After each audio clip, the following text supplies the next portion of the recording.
Jai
Shri Mataji.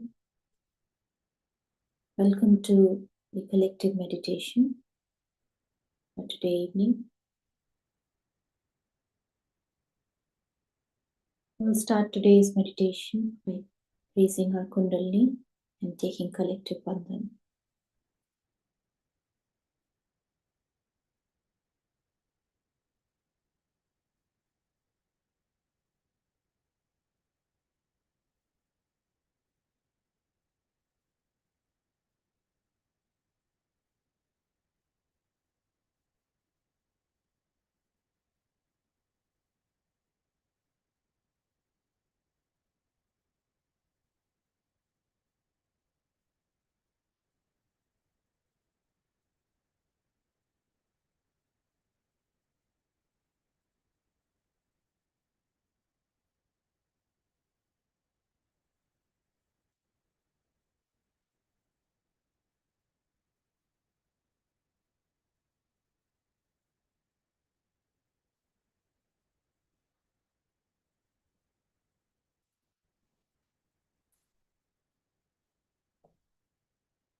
We'll take the three great mantras.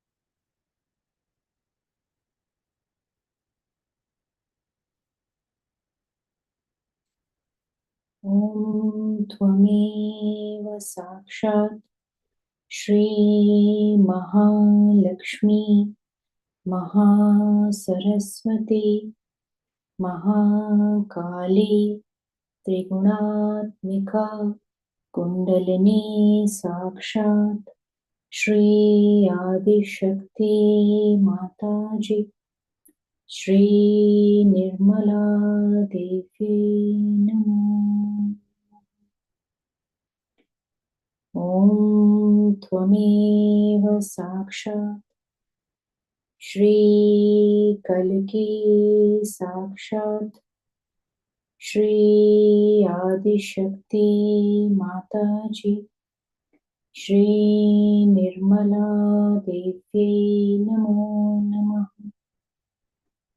Om Tvameva Sakshat Shri Kalki Sakshat Shri Sahasrara Swamini Moksha Pradayini Mataji Shri Nirmala Devi Namo.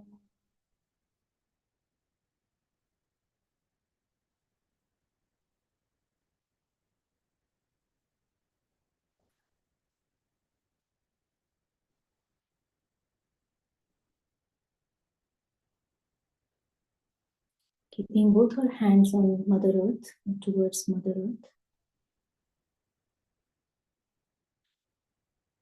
We'll keep our attention on the Muladhara and on Shri Ganesh and take the mantra of Shri Ganesh. Om Tvameva Sakshat Shri Ganesha Sakshat Shri Adi Shakti Mataji Shri Nirmala Devi.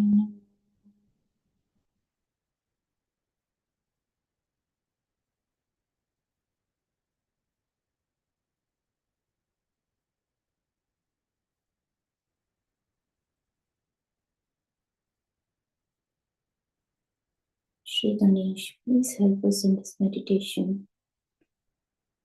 Please help us, please support us on all our chakras and help us to reach the state of nirvicharita, thoughtless awareness.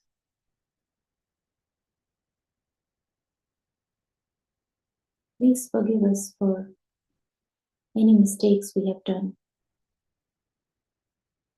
And please help us to correct those mistakes.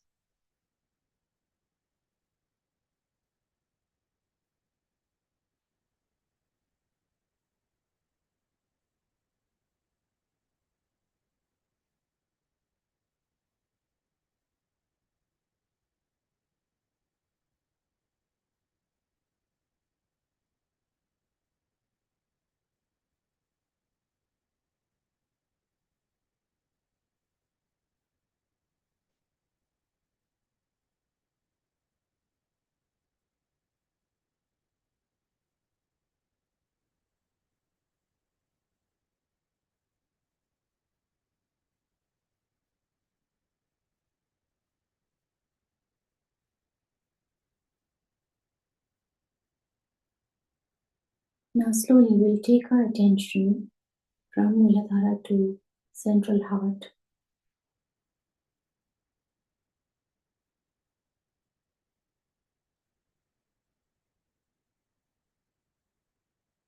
We can keep our right hand on central heart or both the hands on the central heart. And here we can surrender to Shri Mataji or to the Devi and ask her to give us full confidence in her and to make us completely fearless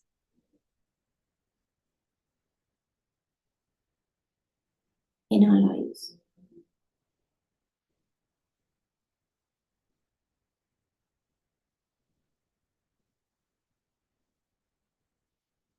Mother, please give us the boon to be completely reliant on you at all times and to know that you're always there to protect us.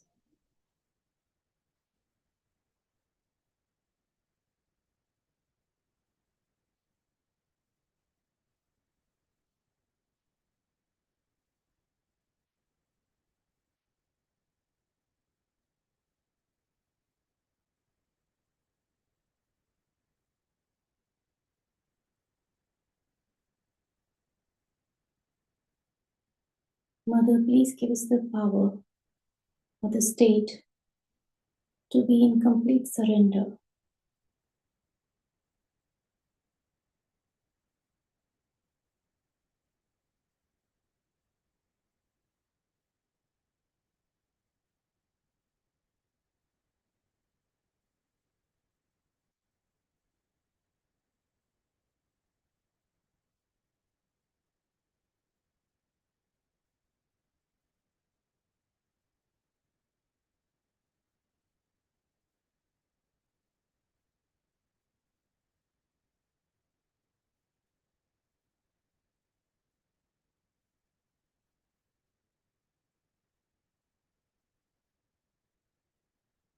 Mother, give me the state where we feel that you are there with us always and you're watching us and protecting us.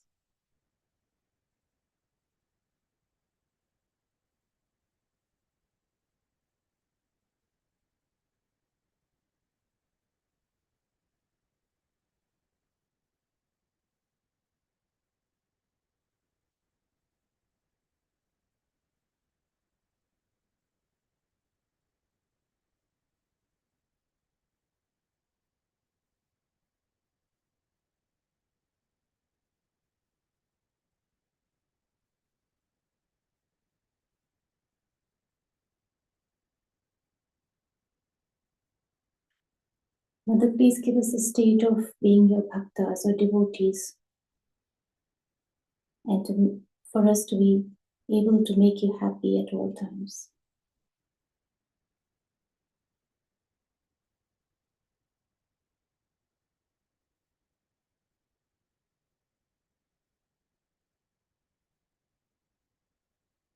Now we could keep our hand back on the lap,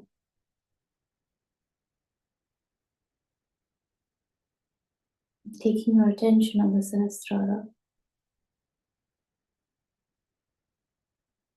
Meditate for a few minutes.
In this state, keeping our attention on the Sahasrara, we listen to Srimati's speech that was delivered on the 8th day of Navratri in Kabela on 20th of October 1996.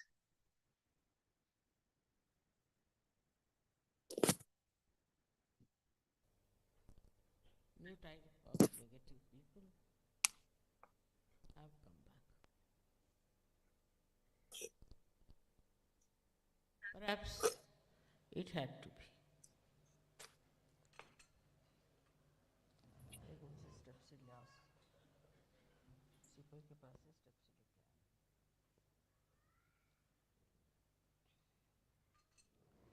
This had to be, maybe after all, is Kali Yuga.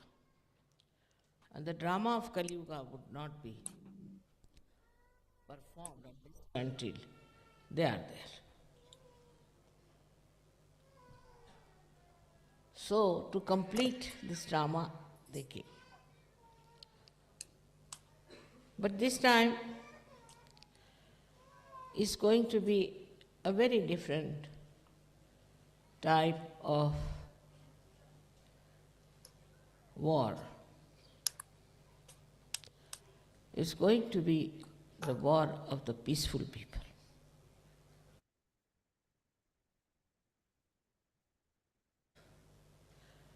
Are the most successful people in every walk of life, even in the war. It did not work out before. They say that when Genghis Khan came, he went to a very big monastery of Buddhists near Gaya and killed all of them. There were about 30,000 of Buddhists there. And they didn't say a word and they were all killed. So people started disbelieving in Buddhism. They said, what kind of a Buddhism is here? Why didn't Buddha save them? That's human style of thinking. Buddha should have saved these 30,000 people who were peaceful, who were resisting in a manner that was no resistance. And so they were all killed by this horrible fellow called Genghis Khan. But you will be surprised in this Kali Yuga. This Genghis Khan has been praised by many authors, and there are books written about him. He was not a Muslim, but some sort of a crackpot. He finished off many mosques, he destroyed many beautiful buildings, and also he came to India and ruled there for a short time. All that's a history. In the same way, there have been wars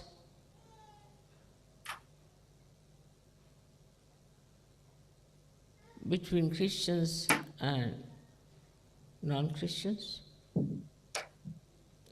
between Muslims and non-Muslims. All kinds of wars we have heard of, where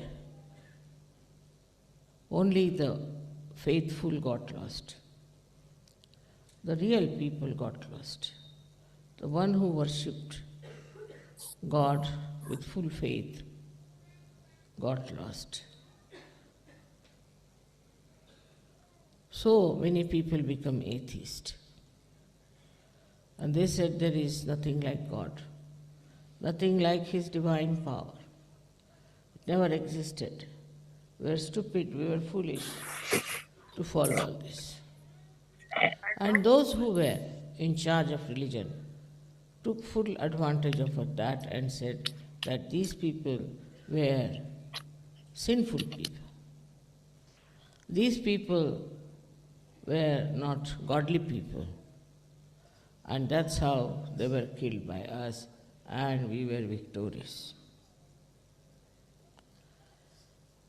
The idea of victory they had, that they have been successful, and so many people have been butchered by us.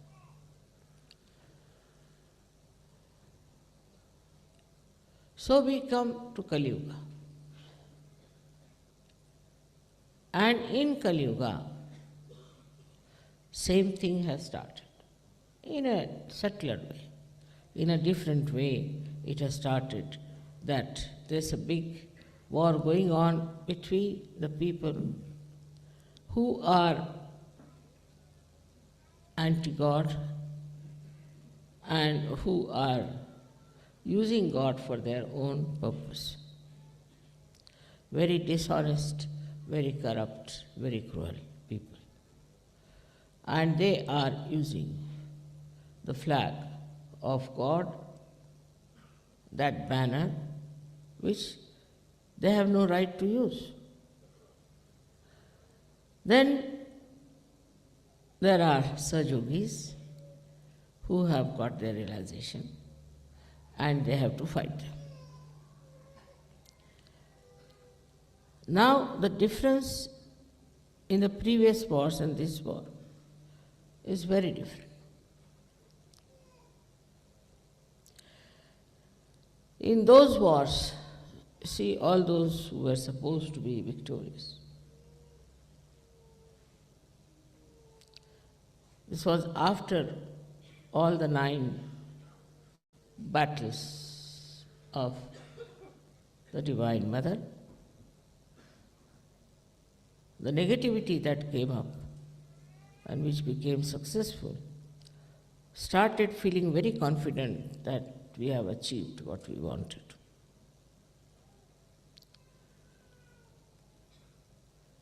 But in Kali Yuga, in the light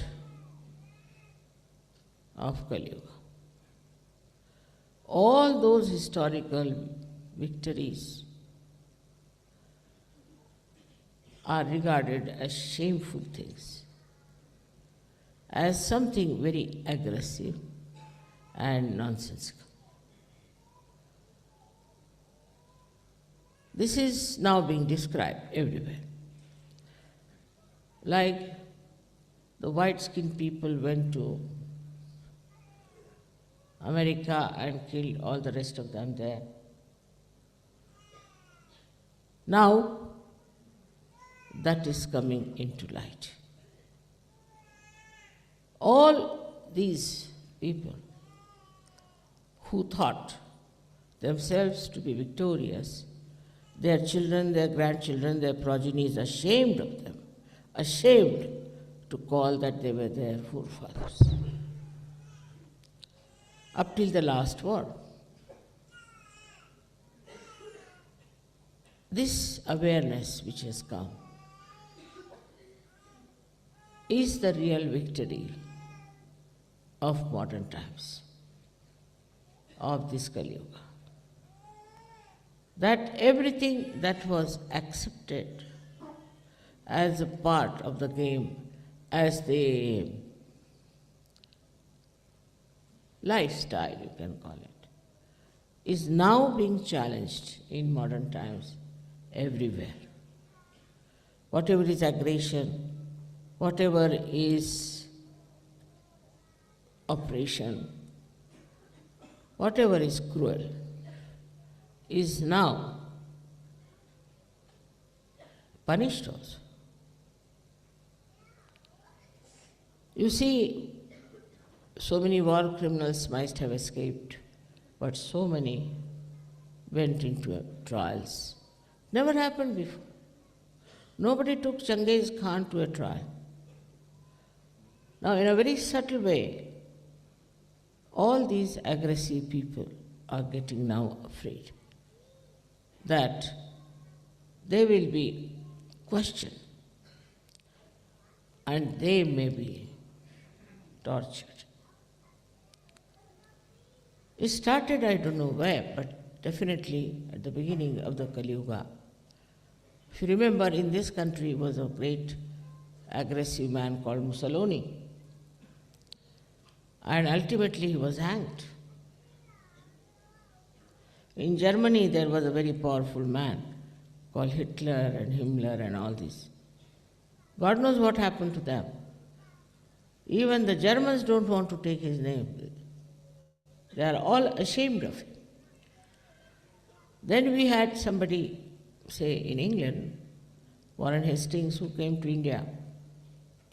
He was put to jail. This was never done before. If Napoleon aggressed people, he thought he was very victorious, but he could not continue with it. He had to face it. You see, anybody who has been aggressive, who has been dominating, who has been very cruel, demonic has been taken to task mostly in his lifetime. Now, if not in his lifetime, afterwards he was maligned and he doesn't have a name like a hero or anything. People don't want to erect their statues. So the awareness has come in the mind of the people. Like a person like Stalin, who ruled Russia once upon a time. Today you can't see even one statue of Stalin. These are modern times. See the power of modern times. And that is frightening to those people who think they can get along with whatever they are doing. It is going to be very soon understood by them that they have to stop all this nonsense, otherwise they will suffer. It's not those whom they are dominating, but those who are dominating will suffer. They will suffer physically, they will suffer mentally, they will suffer emotionally, and also their fame will be in the mud. So today's victory of the power of the Divine Mother is being one very great work is to expose. And this exposure will be condemning publicly those people who are doing wrong. If you see from that point of view, you will understand how we are victorious now. Many of you felt very sad that I didn't get the award. This award makes no difference to me and to you also, I must tell you, because you have come without I having any award, and many will come without having any award as such. But this time, for the first time, if you notice, the people who got award are condemned. Even now, they are writing against it. Even now, they are criticizing. So those who have been, they thought they were very smart, but the smartness is out now, and I don't know how long will it go on, because even today, if you open a newspaper, you find something about it, that how stupidly they have done it. They can't understand what was the reason they have done it. Not only the people who selected are criticized, but very much more the people who are selected. Now, as being Sajogis, we have to know what is the difference between the consciousness at that time and awareness at this time.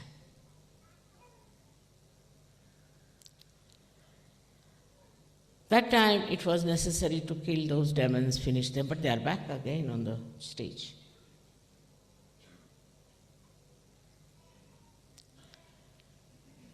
Now, at this time, when it is Kali Yuga, they are exposed. They are condemned. They are put in the jail. They are now punished publicly. So, the collective awareness has got such a great victory, I think, over these people who so many came, killed and died without getting any punishment out of it, without getting any defamation out of it. Now let us see what is consciousness and what is awareness.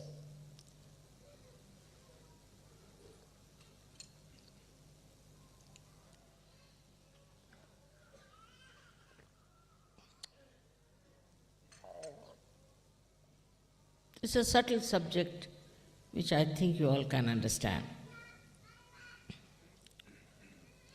Consciousness is that When you are made conscious, you become conscious about it. Like I have my hand here, all right? But normally I am not conscious of it, that I have a hand. If a man is sleeping, he is not conscious that he is sleeping. When you tell me you have a hand, I become conscious. Or something pricks me, then I become conscious. Otherwise, I am unconscious about it. I am absolutely unconscious about my eyes. I am seeing everything. But supposing I become blind, I can't see, then I become conscious of my eyes, that I have got my eyes through which now I cannot see. So once you say there is this hand, the consciousness is there. This we can say is the knowledge about the hand, that you get knowledge about that. But once you are not conscious of the hand, that knowledge is disappeared. So, to say there is ignorance or there is knowledge, both things are just the same. You are not conscious of your hand, so you are quite ignorant about it. Now, supposing somebody says, your hands are very beautiful. Somebody remarks like that. Then I become conscious of my hand, which is beautiful. Otherwise, I never knew they were beautiful.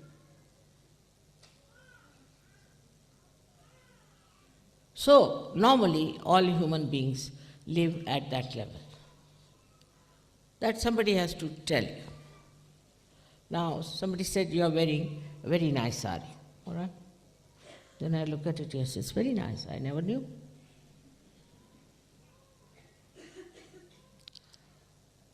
So somebody has to tell you, then you become conscious. Otherwise, you are not. So we all human beings at that level are like that. Now, what is awareness? That's a different thing. That means if I see somebody is attacking me, I put my hand like this. That means I'm aware I have a hand. I'm not conscious, but I'm aware that I have a hand, I have to use it. Like here in Italy, you go on using your hand all the time like this. That means, you know, you are aware that you have got hands, that you have to use them for expressing something more sort of emphatically. So we are sort of also aware of our body. We are aware of others. We know about others.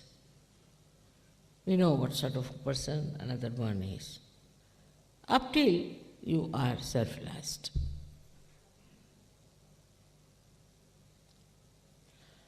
After self-realization, what happens? It's very interesting. After self-realization, you go beyond both these things, consciousness and awareness. Because you go beyond thought. You have gone beyond thought means what? Anger, all kinds of ideas, all kinds of aggression, everything is maneuvered or worked through your mind. So if your mind is lost, what will you do? There's no mind anymore. You exist with reality. So there is no mind to communicate. We call it thoughtlessly aware. Means what? We have conquered all our enemies by giving up one enemy, that was our mind. There's no mind to suggest. There's no mind to tell you. So once there is no mind, you are lost. Now it is being said that you ask a question to yourself, who am I? As soon as you ask this question, you become thoughtless, so you get lost. You cannot answer this question. Otherwise, you might say, I am a woman, I am this, I am that, I am a bishop, or I am a pope, I am this, I am that. But once you are a realized soul, who will tell you who you are? Because the one which tells you is the mind which doesn't exist. No thought. Means you get dissolved into yourself. This is what is reality. But you are aware also. Now, that's another point.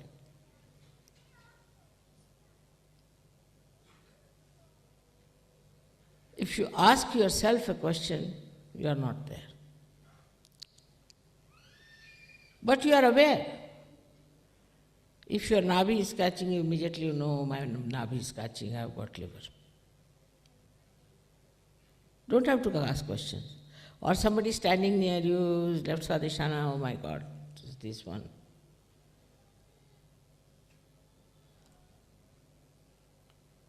If somebody is very angry and hot-tempered, immediately feel such heat from that person.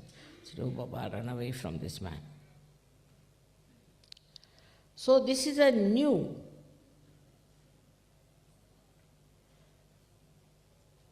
realm you have entered into, reality, which you are never aware before. Now supposing there's a very bad man standing near you. He might be a thief, he might be a murderer, anything. You will not be even conscious of it, leave alone aware, normally. But once you are a realized soul, you become aware of the whole. That is reality. What are the problems? In the collective, you become aware of the collective. You become aware of the problems of the whole world. Now, this awareness is very different. The first awareness, as I told you, is like this, that if somebody tells you you are this and this, you become aware of it. In this, nobody has to tell you. It's just there.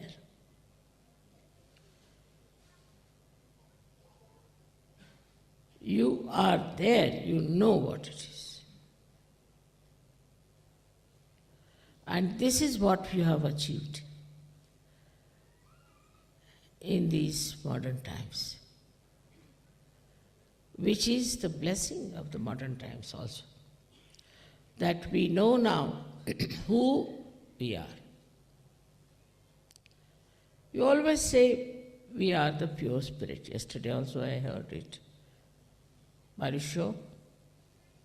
What makes you believe that? That you are the pure spirit. I mean, you haven't seen your spirit, have you? You haven't seen yourself, what you are. Then how do you say you are the pure spirit? It's just you are saying something because I say so. But you are the pure spirit because whatever is the description of the pure spirit is given, that it is aware of the divine power. It is aware of the divine power. And that is how you are the pure spirit. Because only through pure spirit as your personality, you can be aware of this all-pervading power. This is written in all the Shastras, in all the scriptures, everywhere. And what do you know you about yourself? That you are the spirit. Because you know about your own chakras. You know about your own nadis. Now, what has happened is that you are separated from yourself and you can see yourself. You see yourself very clearly. And you start seeing yourself as the present and the past and the future. In the past, what I was, you see, you're shocked. Oh, my goodness, I was like this. You see it. Through this present state. In the present state, you see. Then you start forgetting it. Forget the past, forget the past.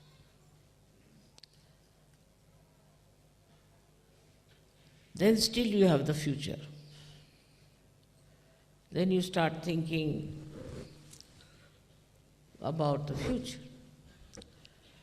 First future, they think about their own children, their wives, such a goes. What will happen to my children? What will happen to my wife? Then they think, what will happen to Sajok? Then they think, what will happen to Mataji? Also they think, what will happen to this world? Because your awareness has expanded. You are not in the limited sphere now anymore. You can think of your children, you can think of your wife, also you can think of the whole world. And all the problems of the world you think.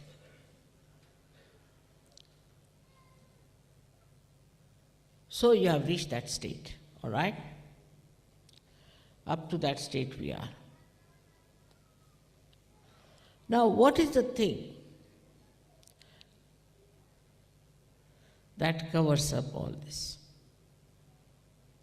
Or gives you solutions, say for your children, for your family, your wife, everyone. What is the solution? Your mother believes in giving solutions, not only the problems. Because these days, there are not problems that existed in the Navratri. They no more exist. That you can take a sword in your hand and go and kill something. No, it doesn't. It's not possible. Cut what? So the today's problem as they are, as we see, within us, we see the problems, we are aware of it, and we want to do something about it. Whether we are in the past, present, or future, we see the problem.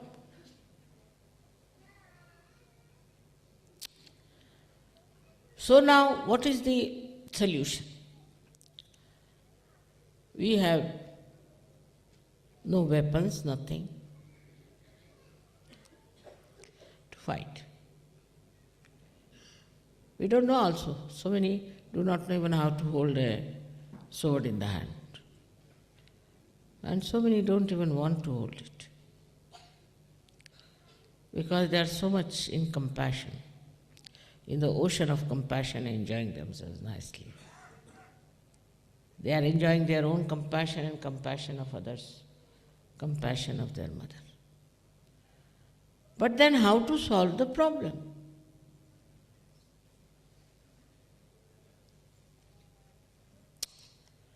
The problem can be solved if you become very powerful yourself within. Where is your attention?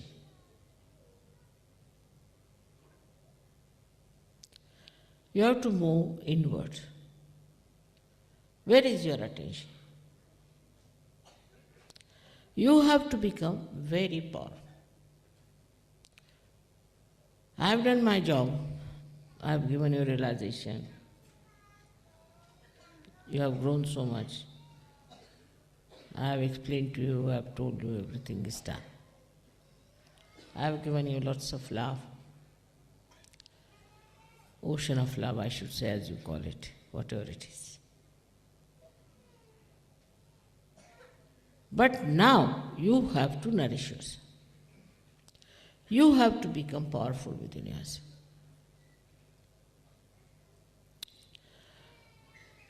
So, what is the way you can become powerful?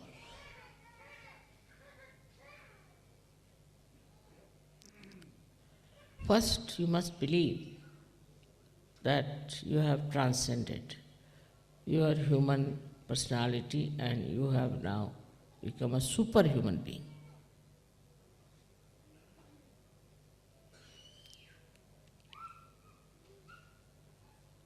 First of all, this must come in.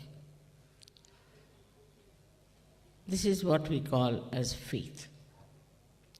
This faith is not false faith, is not blind faith that you believe into something. But it's a fact.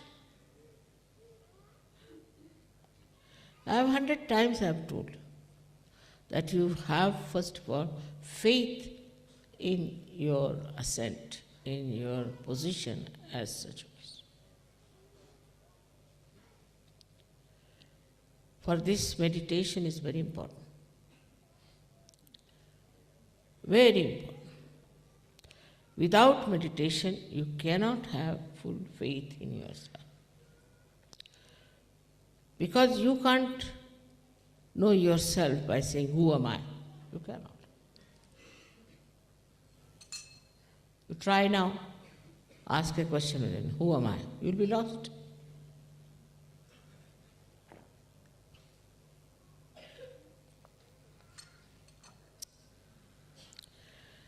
So what should be the faith then? Because when you ask a question, who am I, you are lost.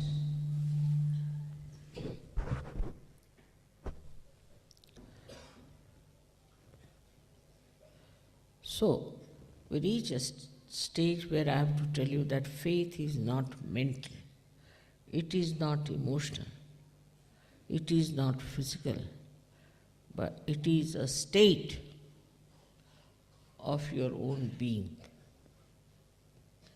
which we can call as a spiritual state.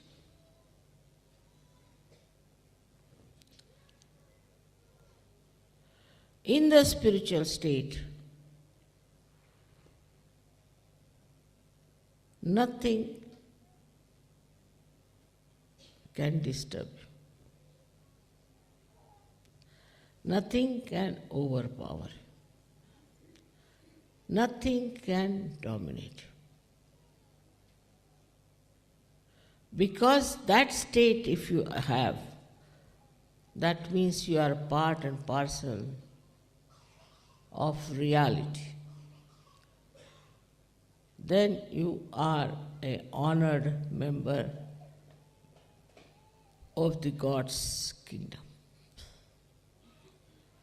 Then you are the most revered personality. Then you are like a deity. then you are like a Gada. In that state when you are, it's a state, again I say, beyond the human state. You are extremely powerful.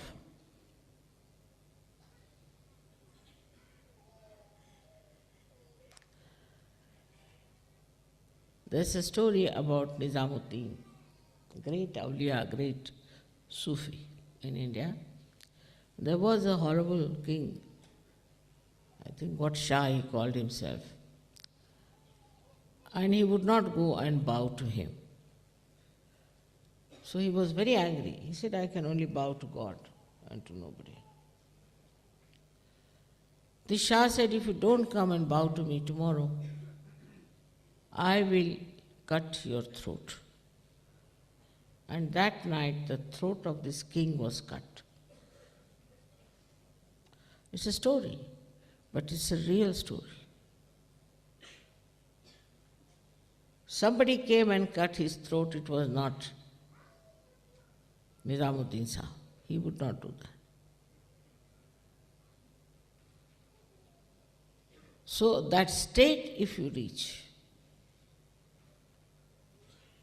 what we call is the state of Shraddha. State of Shraddha, which is enlightened. Enlightened faith. It's a new type of mechanism. That is, you become part and parcel of the whole. That means the moon, the star. See, I tell you, I never told the sun that it should be there for the pujas. I never told. Last time, this time, I never tell him. There's no need to tell. It's all done. I don't tell all these vibrations to make a cross or to show all these miraculous photographs. I don't tell them. There's no need to tell. They just do it by themselves. I am sometimes surprised how ingenious methods they have of their own, how they manage things. I'm myself surprised. I didn't tell them that these two persons who were selected by this award should be so condemned by every newspaper. It all works automatically. It just works. Only thing, if I have anything, is just complete faith that I am at that state. And that's why there is complete patience, saburi. Complete patience.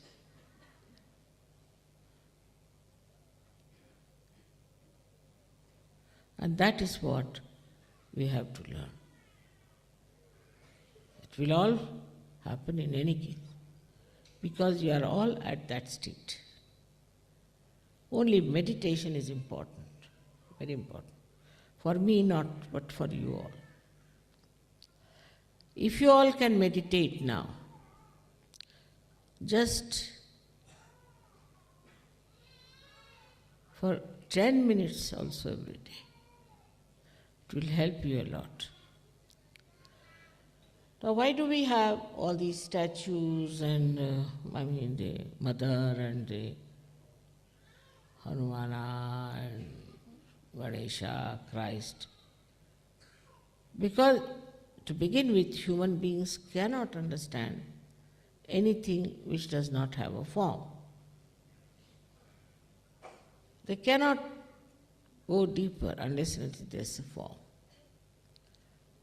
But they went to another limit of using any stone, anything as God and all. But now you have discretion. You know what is to be worshipped, what is to be treated as a higher personality. That you know. But before that, they would worship all kinds of people. Like now people worship Pope. You know that very well. But now what to do? They are not only blind, they are not only unaware, but they are also not conscious of it. They are all at such a level that you cannot tell them. So you are a new type of people, I should say, who have tried to fight it out, to struggle out, to know about the absolute truth.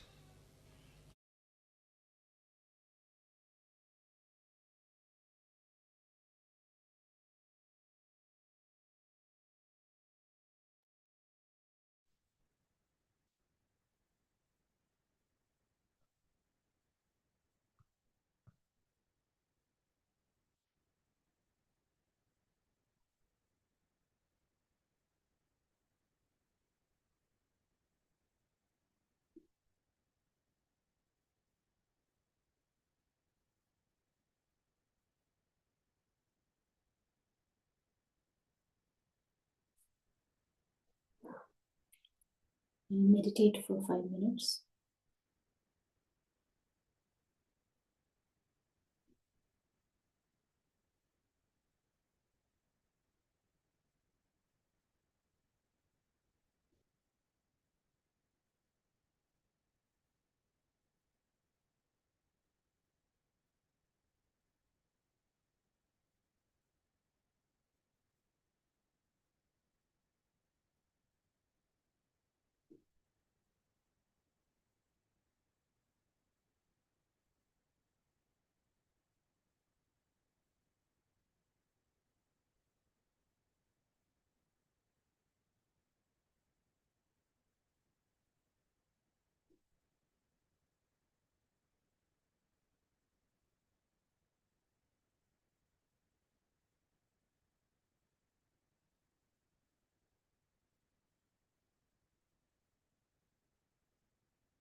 As we conclude today's meditation,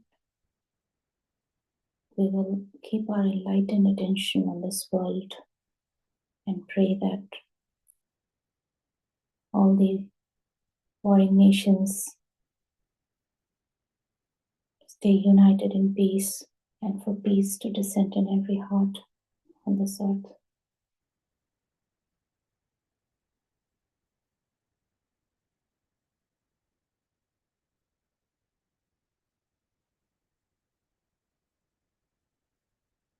For all the conflicts to be resolved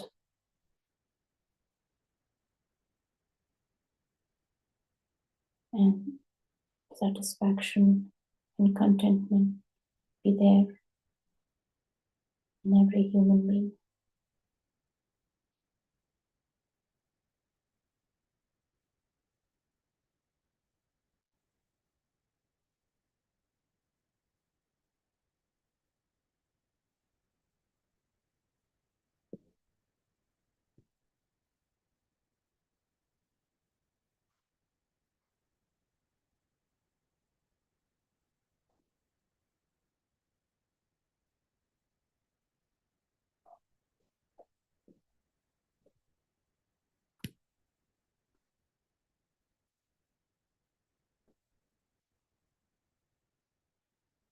Take the 3 great mantras.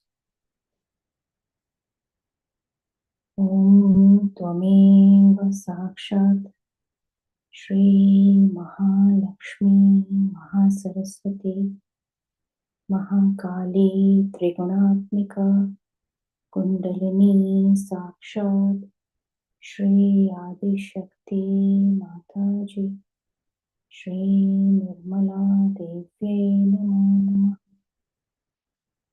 Om Tvameva Sakshat Shri Kalki Sakshat Shri Adi Shakti Mataji Shri Nirmala Devyai Namo Namah. Om Tvameva Sakshat Shri Kalki Sakshat Shri Sahasrara Swamini Moksha Pradayini Mataji Shri Nirmala Devyai Namo.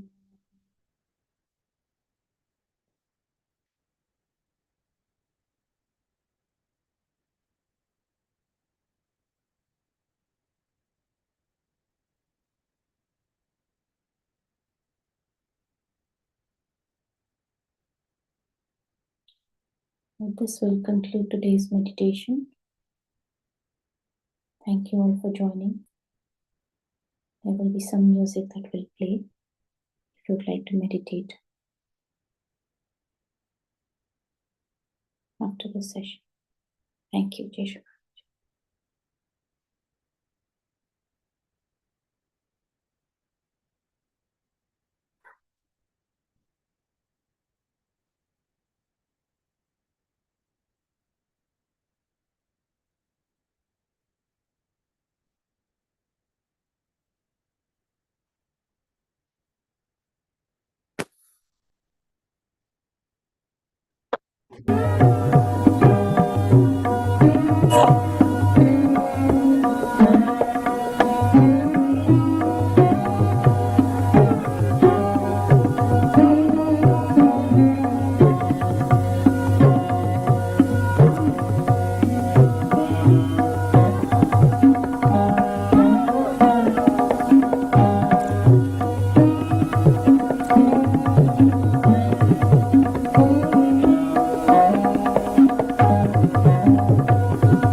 Thank you.